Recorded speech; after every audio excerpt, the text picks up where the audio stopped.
Verano de 1947.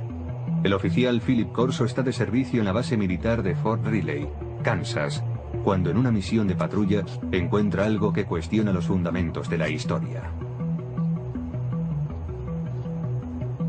Corso era militar de carrera, un oficial muy respetado en los servicios de inteligencia, con capacidad de decisión en caso de guerra. Pero juró que en un edificio abandonado dentro de un cajón de embalaje se guardaba el cuerpo de un ser de otro planeta. Corso publicaría esta y otras revelaciones en un libro llamado El día después de Roswell, que se convertiría en un bestseller tras su publicación en 1997. 5 coroneles acudieron a una sesión de firma de libros y confirmaron que todo lo que mi padre había escrito era correcto. Corso murió en 1998. Pero los datos que reveló en su libro siguen suscitando polémica. A continuación, trataremos de analizar su carrera militar y sus sorprendentes declaraciones acerca de los ovnis.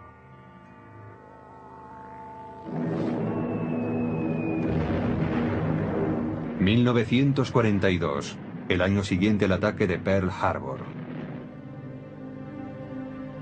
Philip Corso, un joven de una pequeña ciudad de Pensilvania, es reclutado por el ejército. Durante la Segunda Guerra Mundial se prepara como oficial de los servicios de inteligencia y después, a la edad de 29 años, trabajará en Roma. Su misión, descubrir y eliminar agentes soviéticos. Cuando el ejército de los Estados Unidos ocupó Roma, lo que quería era que el gobierno de la posguerra fuese un gobierno amigo, no un gobierno comunista. Corso desempeñaba una labor de responsabilidad. Se le consideraba un hombre con futuro. En abril de 1947, Corso vuelve a los Estados Unidos para seguir su preparación en el servicio de inteligencia del ejército en Fort Riley. 3 meses más tarde, en julio de 1947, llega la noche en que, según declara, tiene lugar el hallazgo que tanto le impresionó. Corso tiene 32 años y es el oficial de guardia aquella noche. La seguridad de la base está bajo su responsabilidad. Esa noche, Fort Riley bulle de actividad. Han llegado a la base de Kansas 5 camiones con los restos del misterioso accidente de una aeronave en Roswell, Nuevo México.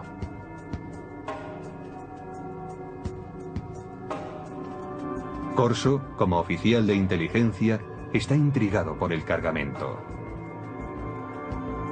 Y hacia las 11 de la noche, entra en el edificio donde se ha dejado la carga.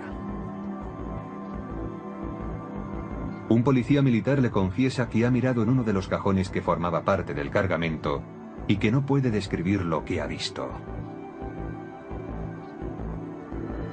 Entonces Corso decide mirar también. Y descubre una especie de ataúdes. Son pequeños, como ataúdes para niños. Intrigado, levanta la tapa de uno de ellos. It looked like a thin body and a humanoid with a sort of a big head on it and eyes, but not too long, and not the shape of it was not as wide as I say as our bodies are. Corso dice que aquel fue su primer encuentro con extraterrestres, pero que no sería el último, ni el más significativo. Más tarde, le serían confiados expedientes secretos y objetos de origen extraterrestre. Estos últimos, según él, provocarían una revolución tecnológica. Pero en 1947 acababa de empezar esta historia.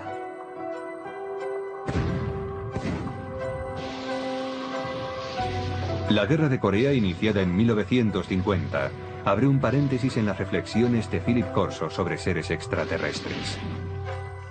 Corso entra a formar parte del personal del general Douglas MacArthur como especialista en artillería para las fuerzas de las Naciones Unidas. Tras el armisticio de 1953 se queda en Asia como oficial de inteligencia. Se ocupará de la repatriación de prisioneros estadounidenses y aliados. Llegué a conocer a Philip Corso porque se encargó de la liberación de prisioneros de guerra en el lejano Oriente, a las órdenes de MacArthur, y más tarde fue oficial de proyectos especiales en el Consejo de Seguridad Nacional, trabajando para Eisenhower en la Casa Blanca. Según su expediente militar, Corso es ascendido al rango de teniente coronel en julio de 1953. Según afirmó, fue asesor personal del presidente Dwight Eisenhower, al que informó de la creciente infiltración del KGB en la CIA.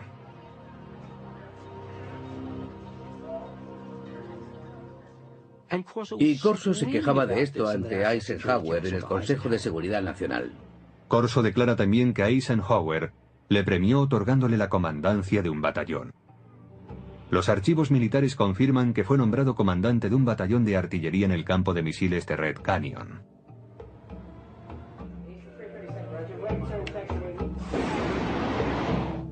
En octubre de aquel año, Corso está al mando de un batallón en Alemania Occidental, donde desarrolla nuevas estrategias de tiro para ataques nucleares. Allí demuestra que sabe cumplir órdenes, pero también demuestra que tiene iniciativa. Está al mando de una batería de armas nucleares. Si se hubiese declarado la guerra contra la Unión Soviética en los años 50, cuando Corso estaba en Alemania, él habría tenido autoridad para disparar armas nucleares. Pero cuando vuelve de Alemania, su carrera cambia totalmente de dirección. El brillante oficial de la inteligencia, intrépido cazador de espías enemigos y comandante de artillería con potestad para utilizar armamento nuclear, se convierte ahora en reservista de la Guardia Nacional.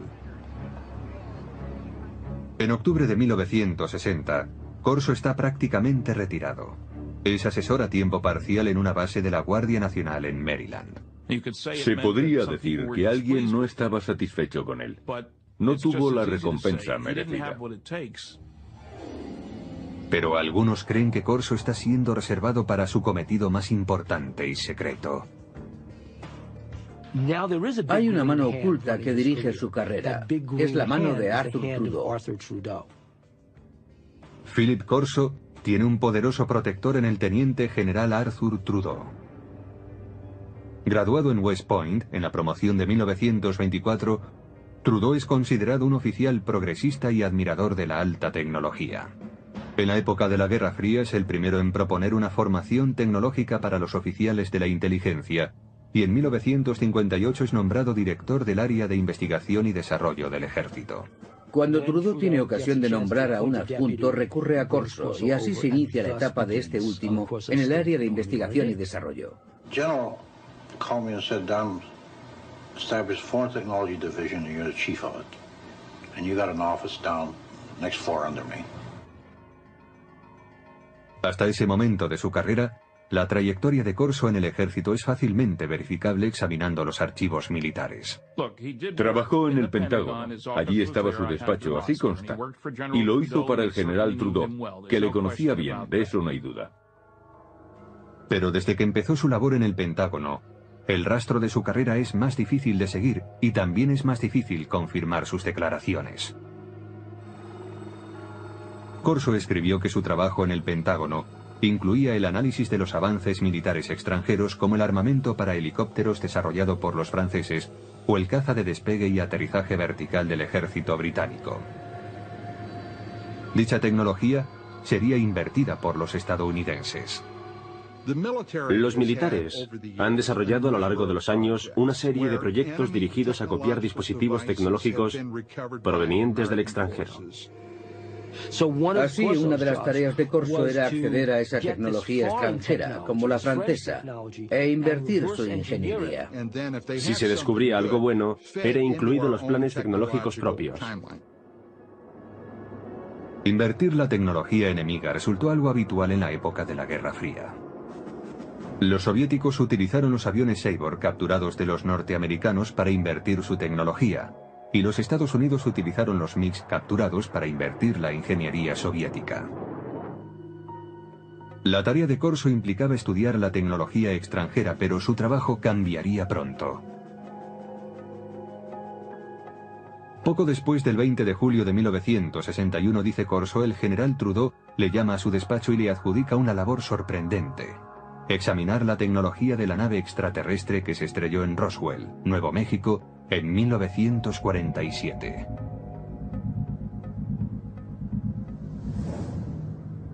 Trudeau envió un archivador al despacho de Corso.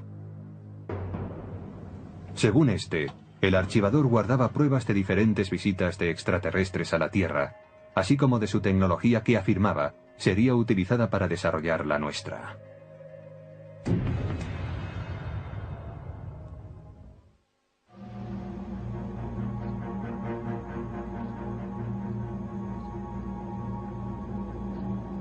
Philip Corso declaró que en 1947 él había visto los cuerpos de los extraterrestres cuyo ovni se había estrellado cerca de Roswell, Nuevo México.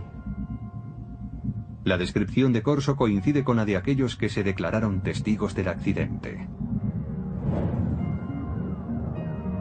Los alienígenas, según estos testigos, eran 4 pequeños seres humanoides, con manos de 4 dedos, piernas delgadas, una cabeza excesivamente grande y ojos en forma de almendra.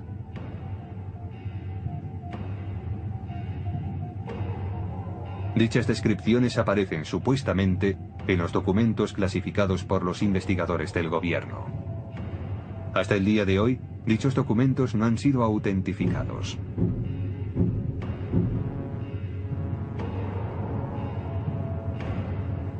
Corso insiste en que él nunca habló con nadie sobre lo que vio en Fort Riley. Pero en el verano de 1961, el entonces teniente coronel de 46 años es destinado a un proyecto del Pentágono que le obligará a recordar esa experiencia. Fue nombrado jefe de investigación y desarrollo del ejército, con oficina en el Pentágono. Una vez más, tenía un puesto de gran responsabilidad. Su meta, que la potencia militar de los Estados Unidos aventajara en decenas de años a la de los demás países.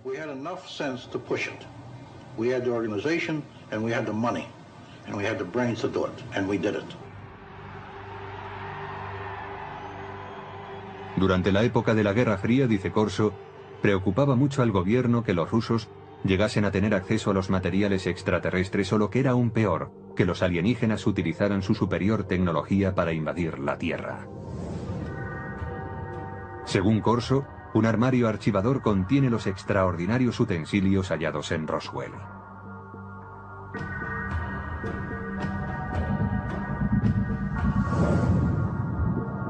Un trozo de traje metálico superresistente.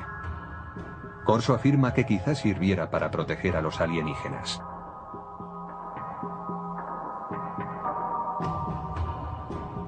Un tubo que parece lanzar una potente luz roja. El teniente coronel piensa que podría ser un instrumento quirúrgico o un arma. Una corona para la cabeza que, según los informes militares, podría haberse usado para transmitir pensamientos o para guiar la nave espacial. Circuitos impresos en miniatura, posiblemente un microcircuito prefabricado.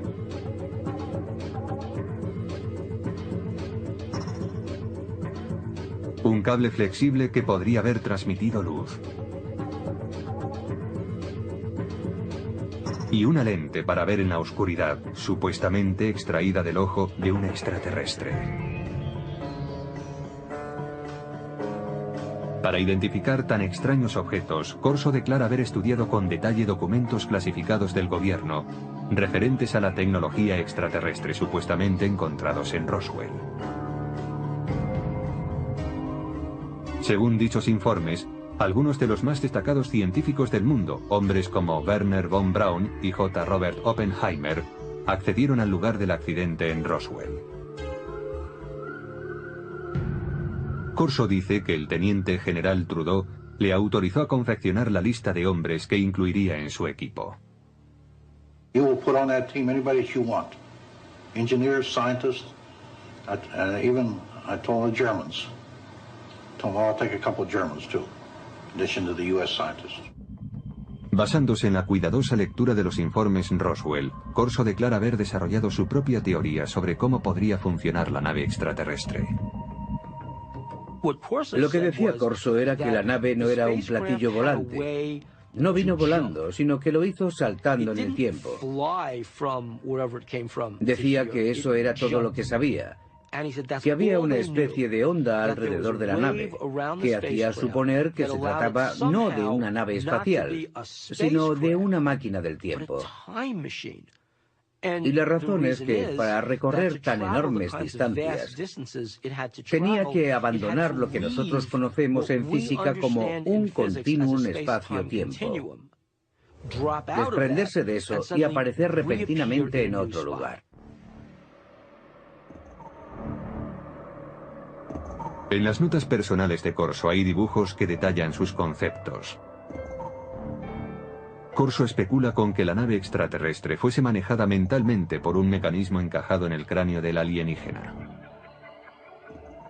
Parece que si se gira la corona en torno al cráneo del alienígena, las tomas electromagnéticas encajarían con determinadas partes de su cerebro.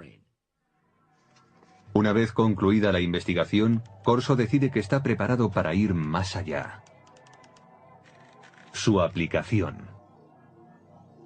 La tecnología extraterrestre que, según él, procede de Roswell, es mostrada a determinadas firmas para su desarrollo. Traten de imaginar qué sucedería si una nave espacial se estrellase contra la Tierra y en ella hubiese un fabuloso dispositivo tecnológico y alguien como Corso entregara ese material a unos laboratorios de investigación diciendo: averiguad cómo funciona esto. El resultado, sostiene Corso, fue el replanteamiento de todos los avances tecnológicos producidos hasta entonces.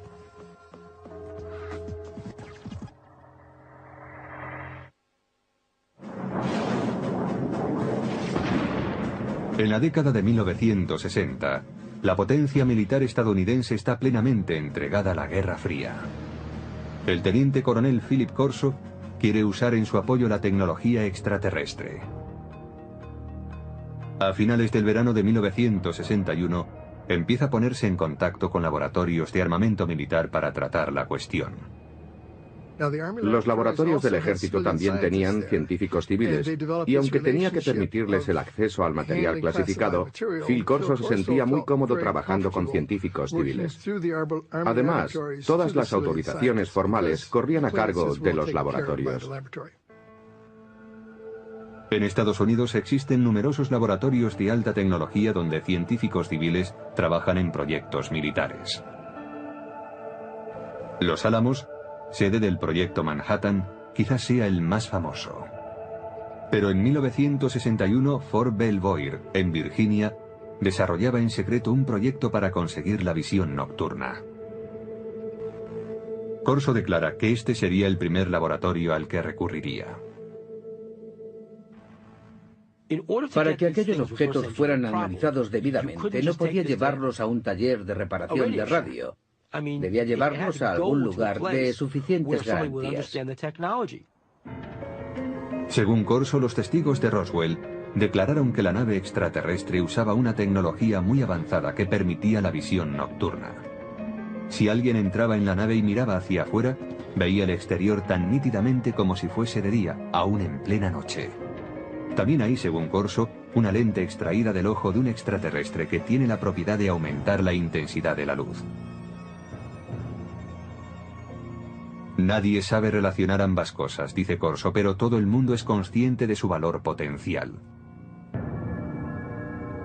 Corso mantiene que a finales del verano de 1961 muestra a los investigadores de Fort Belvoir la lente extraída del ojo del alienígena y, al parecer, otro tipo de tecnología para aumentar la intensidad de la luz, también hallado en la nave. Este es el tipo de tecnología que, aunque parece ser que ya se había empezado a desarrollar durante la Segunda Guerra Mundial, realmente avanzó en progresión geométrica en años posteriores. Ahora bien, ¿puede esto atribuirse a la tecnología hallada en Roswell? Según Corso, sí. Corso dice que no pudo desarrollarse el mecanismo de control mental. Su teoría era que solo podía funcionar con el cerebro de un extraterrestre. Pero este revés no impide el desarrollo de otro dispositivo. Un circuito impreso de sofisticado diseño. We also had a little charred chip. Small thing, maybe 3/8 of an inch square, 2 threads coming out, and a little one in the center with thin wires. These came from Roswell. We didn't know exactly the function of these integrated circuits, but we suspected that these were circuits, electrical circuits. Corso afirma que llevó el objeto a los laboratorios Bell, que habían desarrollado el transistor 14 años antes. Dice que los científicos del laboratorio consiguieron analizar y más tarde reproducir el microchip extraterrestre. ¿Qué pasaría si ocurriese algo así? Sucedería que en un corto espacio de tiempo el mundo se transformaría radicalmente. No hay duda de que a partir del desarrollo de los circuitos integrados a principios de los 60, el mundo se ha transformado. Se han hecho realidad dispositivos electrónicos desde el teléfono celular al ordenador portátil. El microchip de Roswell estaba dañado por el accidente, según dice Corso. Pero tiene en su poder otro objeto de los alienígenas, y este aparentemente funciona a la perfección. Él sabía por los informes que cuando aquel aparato se puso en funcionamiento, causó quemaduras sobre las superficies hacia las que fue enfocado. Los informes militares clasificados, según Corso, especulaban con que el dispositivo hallado en Roswell, aparentemente capaz de abrir agujeros en las paredes, era algún tipo de herramienta de corte, quizás usada en cirugía. En Aeronáutica Hughes, desde finales de los años 50 y hasta principios de los 60, los investigadores trabajaron en lo que serían los primeros de seguimiento y derribo para la aviación militar. Pero los ingenieros tuvieron problemas a la hora de diseñar un dispositivo práctico. Esto fue así, dice Corso, hasta que él les mostró la extraña herramienta de origen alienígena. El proceso se aceleró después de los años 60 y 61, porque se inventaron nuevos métodos de fabricación de dispositivos láser. A medida que avanzaba la ciencia, avanzaba también la ingeniería. Según los informes, el archivador citado por Corso contiene otro tesoro encontrado en Roswell. It was glass tubes. And they emitted different color lights. And those were sent to Bell Laboratories. From that was one of the greatest advancements I think we have today came out in fiber optics. Muchos investigadores de ovnis mantienen la teoría de que la nave no tenía cables convencionales porque estaba dotada de cables de fibra óptica. Resulta que la transmisión de información mediante la luz era ya una tecnología conocida. Data de la época de uno de los pioneros del teléfono, Alexander Graham Bell, que hizo pruebas con un aparato que él llamó fotófono en 1880. Casi nadie ha oído hablar de él, pero muchos científicos de la época creían que el fotófono era un invento mucho más meritorio que el teléfono. El fotófono era una manera de transmitir la voz mediante un rayo de luz. La investigación instada por Corso determinó que la transmisión de datos por medio de la luz era inviable debido a que no se podía dirigir un rayo de luz con capacidad para desviarse al hallar un obstáculo. Pero Corso confiaba en que el dispositivo de Roswell podría contener la solución. Estudiaron aquella fibra de vidrio y vieron que la luz podía desviarse, es decir, podía trazar curvas. Llegaron a la conclusión de que aquello se debía al revestimiento del cable. Aquella era la clave para hacer funcionar la fibra óptica. Aunque el uso de la fibra óptica no se generalizó hasta los años 70, los investigadores de ovnis creen que el revestimiento del dispositivo extraterrestre, una capa externa que cubría la fibra conductora, es lo que posibilitó el avance de la fibra óptica en nuestro planeta. Corso también examina algunas fibras muy resistentes que, según los informes militares, proceden de los trajes de los alienígenas. The first thing of the fabric that amazed me was a thread that I couldn't cut with a razor blade. Just a thread. Corso ofrece en su libro una teoría referente a las fibras que componían el tejido de los trajes alienígenas.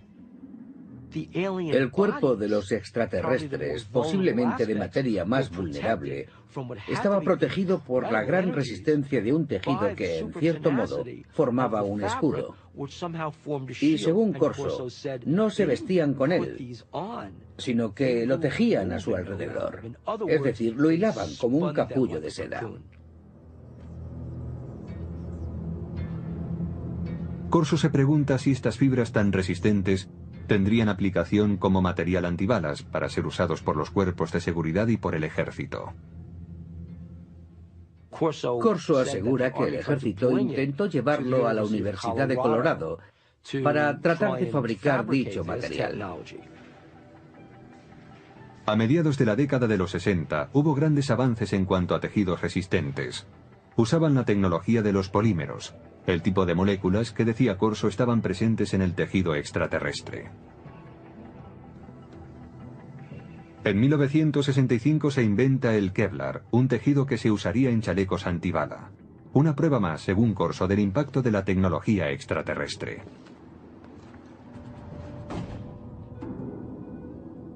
Nadie niega que el periodo en que el teniente coronel trabajó en el Pentágono coincide con un periodo de gran desarrollo tecnológico en los Estados Unidos. Los defensores de Corso dicen que la tecnología alienígena tuvo mucho que ver, pero otros ven las cosas de un modo diferente.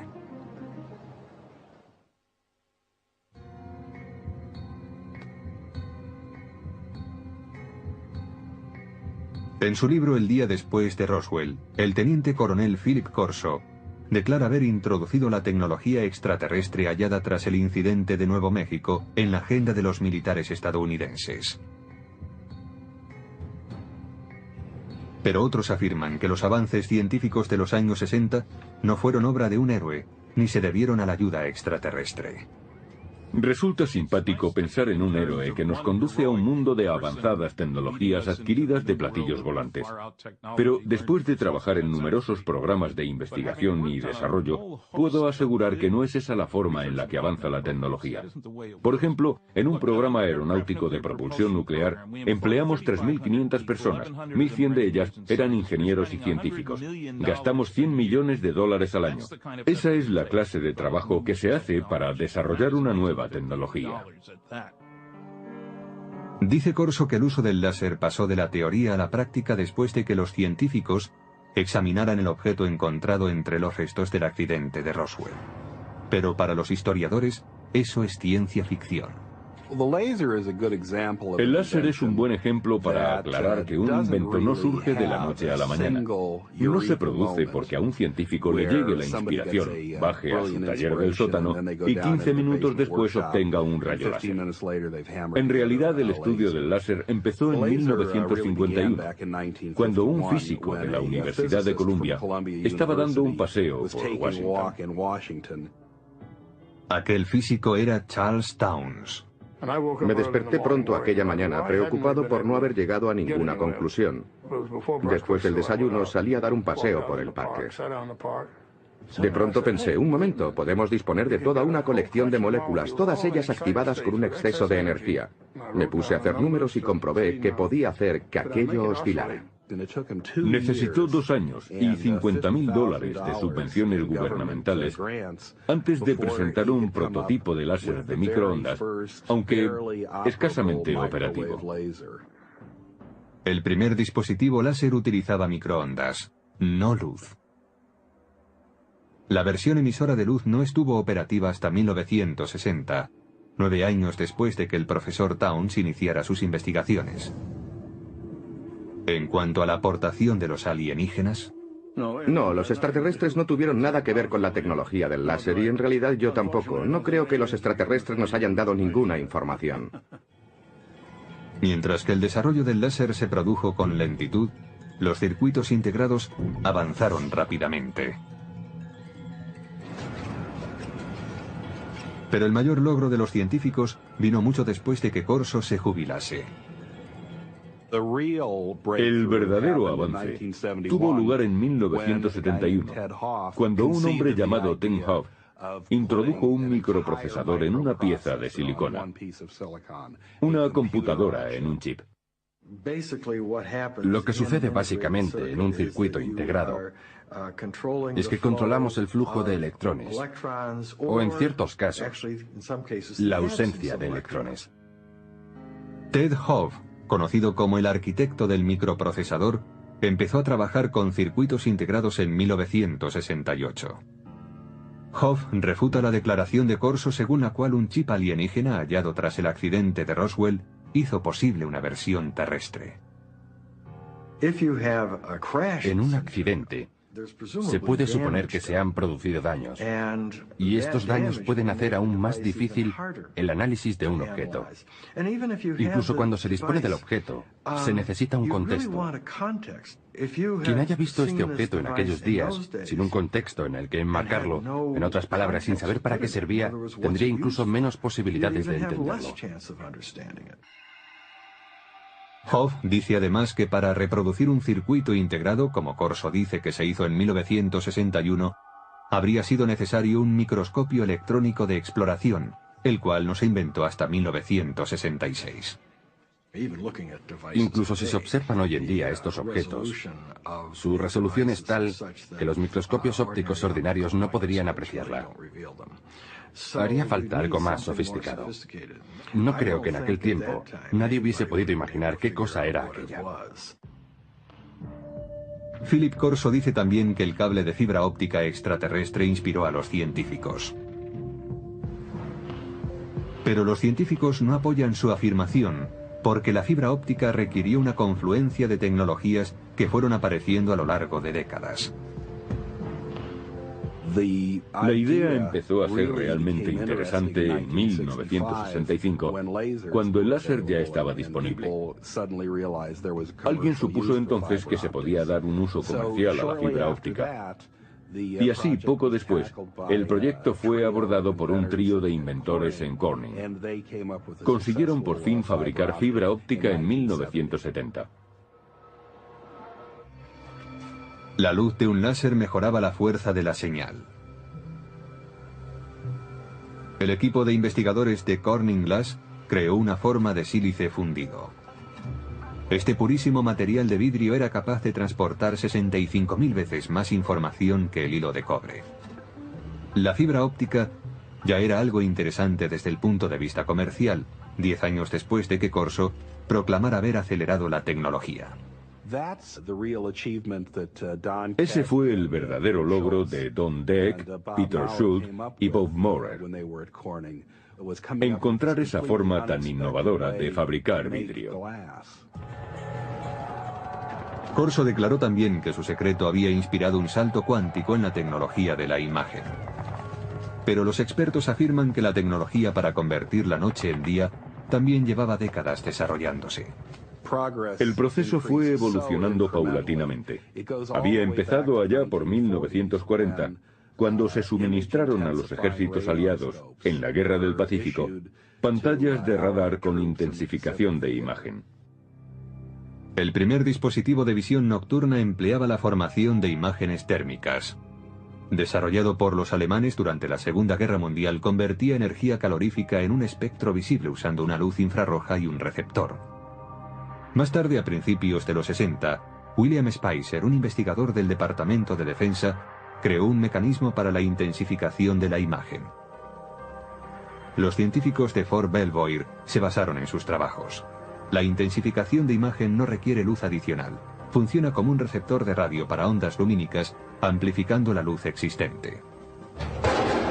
Los intensificadores de imagen actuales son lo bastante pequeños para poderse llevar como gafas y son capaces de amplificar la luz, multiplicándola por 35.000. Los científicos argumentan que si Corso tenía realmente un intensificador de imagen extraterrestre, mostrárselo a los investigadores en 1960 habría ayudado poco al progreso de esa tecnología. La ingeniería necesaria progresaba a un ritmo muy lento. Lograr la visión nocturna fue, en gran medida, el resultado de un trabajo de ingeniería realmente brillante. Finalmente, según expertos en tecnología, las fibras superresistentes de Corso no venían de los trajes espaciales de los alienígenas, sino del fruto de años de investigación de una científica llamada Stephanie Kwolek, que trabajaba en la compañía DuPont. Ella consiguió enlazar cadenas de átomos en 1965. En 1971 el Kevlar ya estaba en el mercado. La teoría de que algo como el Kevlar salió de un platillo volante resulta tan chocante para mí como insultante para alguien como Stephanie Kwolek, que invirtió enormes esfuerzos, años de su vida, una enorme dedicación e inteligencia para desvelar los secretos de la naturaleza. Además, algunos escépticos insisten en que el teniente coronel Corso sencillamente no tenía los conocimientos suficientes para promover un programa de ingeniería inversa. Leí algo que había escrito hace años y vi que aquello no era alta tecnología.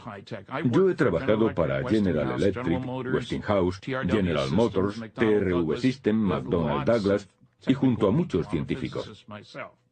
Yo mismo soy físico y no vi nada en los escritos de Corso que indicara que tenía los conocimientos, el talento, la formación para manejar un material como aquel y llevarlo a la industria. Corso tenía una respuesta para tal objeción. Decía que su equipo de científicos de élite le ayudaba a interpretar los objetos de Roswell. I didn't have the training or the background for something. They got highly technical. But fortunately, the German scientists were there. I knew von Braun, and I knew Hermann Oberth. Oberth was a man that said we've been helped. But we had to keep it quiet to protect our budget, protect our organization. Para los escépticos, caben más dudas acerca de Corso. Según ellos, un teniente coronel no debería asumir funciones como las que Corso se atribuía. Creo que un indicio de su consideración dentro del ejército viene dado por el hecho de que nunca llegó a coronel, a pesar de sus muchos años de servicio. Pero otros apoyan las afirmaciones de Corso, en particular aquellos que dicen conocer el funcionamiento interno del ejército. En aquellos días, un teniente coronel tenía mucha más autoridad e importancia que ahora. Pero incluso hoy, hay tenientes coroneles que conocen mucho acerca de planes y operaciones importantes. Todos los científicos y militares con los que Corso dijo haber trabajado afirman que no había implicación extraterrestre en las tecnologías desarrolladas a partir de aquellos años. No existen documentos de ningún tipo que avalen las afirmaciones de Corso sobre ingeniería alienígena aplicada a la terrestre. Pero sus partidarios defienden que si no hay rastro de ningún documento, es por una razón.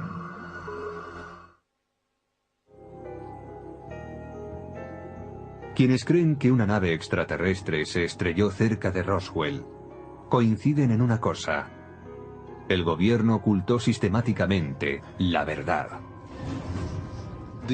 El gobierno de los Estados Unidos y otros gobiernos del mundo han ocultado pruebas para dar este asunto por concluido, pretendiendo así acabar con el misterio. Philip Corso alega que él también debía mantener en secreto su programa de ingeniería inversa. We couldn't discuss it. We made a decision. It cannot be discussed outside of us. We're doing good. We have the authority, we have the money for our R&D projects. Well, that's fine. Let's keep it that way. Let's not get mixed up in the murky area of whether they exist or not. En cuanto a la contribución de Corso a los avances de la ciencia, los escépticos dicen que la tecnología que él declara haber impulsado por aquella época ya estaba a punto de aparecer. Como prueba, aluden a la famosa corona de control mental, una tecnología extraterrestre que Corso reconoció que no pudo ser desarrollada. Hoy está en camino de convertirse en realidad sin su ayuda. Desde los años 70, los científicos han estado experimentando con las ondas cerebrales salidas del electroencefalógrafo para suministrar información y alterar el comportamiento. En la actualidad es posible usar juegos como este que informan a través de un electroencefalógrafo para aprender a controlar los estados del cerebro. Pero la tecnología del control mental ha avanzado más aún.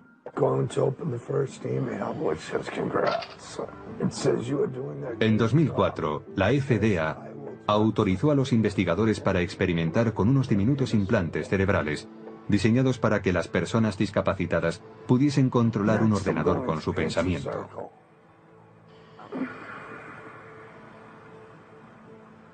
Los investigadores de ovnis dicen que los supuestos ocultamientos del gobierno pueden oscurecer para siempre los hechos de Roswell.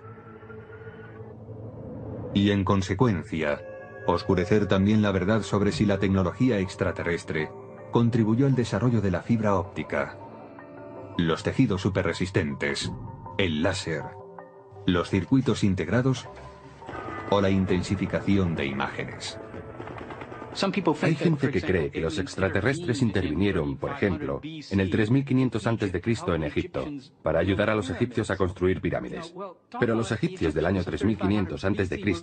eran muy capaces de poner un gran bloque de piedra encima de otro. Si los egipcios hubiesen desarrollado de repente teléfonos celulares o algo así, entonces yo diría, de acuerdo, aquí hay un invento. Pero no fue eso lo que hicieron. Aunque el teniente coronel Philip Corso pueda ser cuestionado, sus ideas hayan suscitado polémica y sus afirmaciones hayan sido consideradas como propias de la ciencia ficción, su aportación al mito de los ovnis y a las leyendas populares no puede ser ignorado. Los militares, el Pentágono, el gobierno de los Estados Unidos no dan ese tipo de autoridad a un incompetente. Este hombre estaba bien considerado y era muy respetado. At my age, what do I have to lose? I have to let my grandchildren and my children know this, because how long will I be around yet? And when I go, it goes with me. Debió de haber muchos días, muchos, en los que Philip Corso se preguntase, ¿por qué yo? ¿Por qué tengo esta información? Yo creo que eso es algo que le atormentó durante muchos años. Es muy difícil guardar un secreto así para uno mismo. Hasta hoy solo se ha contado el 10% de la historia, dijo mi padre. El resto es información clasificada.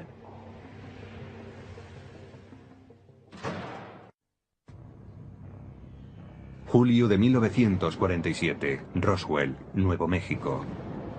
Muchos creen que los restos encontrados en el desierto cerca de esta pequeña ciudad pertenecen a un ovni. La pregunta es, ¿existen los ovnis? La respuesta es sí. Aún perdura la controversia sobre lo que aconteció allí aquella noche. Un exoficial de inteligencia del ejército de los Estados Unidos ha contribuido a la polémica. Según él, los ovnis no solo existen, sino que el ejército estadounidense ha copiado tecnología avanzada de ellos. Él lo sabe, afirma, porque ha tenido en sus manos muestras de esa tecnología y ha visto los cuerpos de los alienígenas encontrados en Roswell.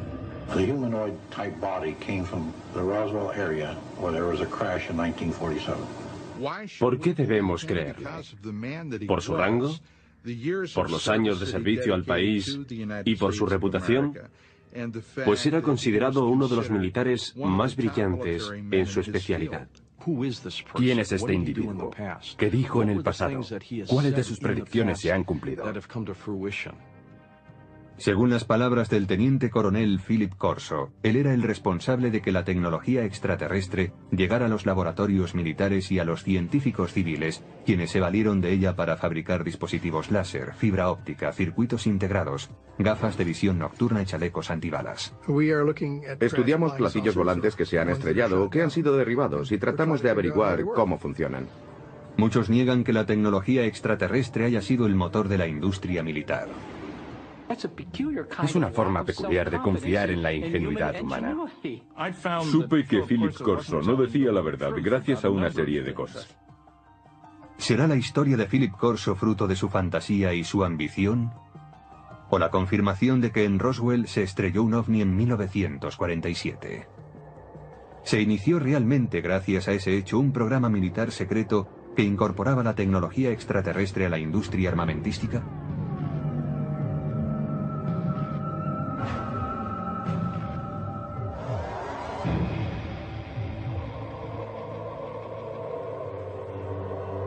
El día después de Roswell.